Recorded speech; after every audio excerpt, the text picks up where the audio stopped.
കലോത്സവത്തിലൂടെ തിളങ്ങി വന്ന ഒട്ടേറെ പേരുണ്ട്. അത് നൃത്തത്തിലായാലും പാട്ടിലായാലും സിനിമാ മേഖലയിലായാലും അങ്ങനെ ഒരുപാട് പേരുടെ പേരുകൾ നമുക്ക് എടുത്തു പറയാൻ സാധിക്കും. പറഞ്ഞു വരുന്നത് ലളിതഗാനത്തിൽ ഹൈസ്കൂൾ വിഭാഗം പെൺകുട്ടികളുടെ വിഭാഗത്തിൽ ഒന്നാം സമ്മാനം കിട്ടിയ മത്സരാർത്ഥിയെക്കുറിച്ചാണ്. സനിക തിരുവില്ലാമല സ്വദേശിനിയാണ്. അതെ, 10ൽ പഠിക്കുന്നു. എത്ര പേരുണ്ടായിരുന്നു മത്സരിക്കാൻ? 12 പേരുണ്ടായിരുന്നു. ഏതായിരുന്നു പാടിയത്? മഞ്ജരി ചേച്ചി പാടിയ സാമഭാവം മിഴിയിൽ വിടരും. ആരാ പരിശീലിപ്പിച്ചത്? അച്ഛൻ തന്നെയാണ്. അച്ഛനാണ് പരിശീലിപ്പിക്കുന്നത്.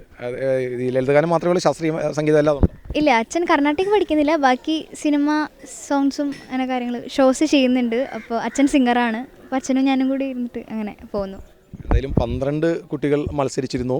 ആ 12 കുട്ടികളിൽ ഹൈസ്കൂൾ വിഭാഗത്തിൽ ഒന്നാം സ്ഥാനം നേടിയത് സനികയാണ്. സനികയുടെ പാട്ടുകൾക്ക് എല്ലാവരും കാത്തിരിക്കുന്നുണ്ടാവും. സനിക പാട്ട് പാടിയാലോ? സാമഭാവം മിഴിയിൽ വിടരും പ്രേമസുരഭിയാമ്യാമം.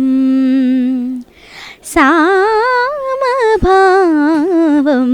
മിഴിയിൽ വിടരും പ്രേമസുരഭിയാമ്യാമം.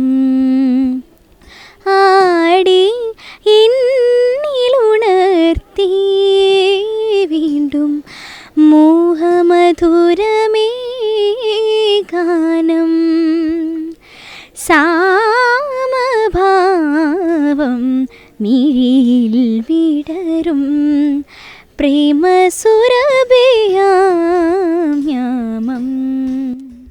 നന്നായി പാടി. അതുകൊണ്ട് തന്നെ ഒന്നാം സമ്മാനം കൂടെ പോന്നു. ഒരുപാട് നല്ല പാട്ടുകൾ പാടാൻ കഴിയട്ടെ. ഒരുപാട് നല്ല പാട്ടുകൾ മലയാളികൾക്കും സനികയിലൂടെ ലഭിക്കട്ടെ. എല്ലാവിധ ആശംസകളും.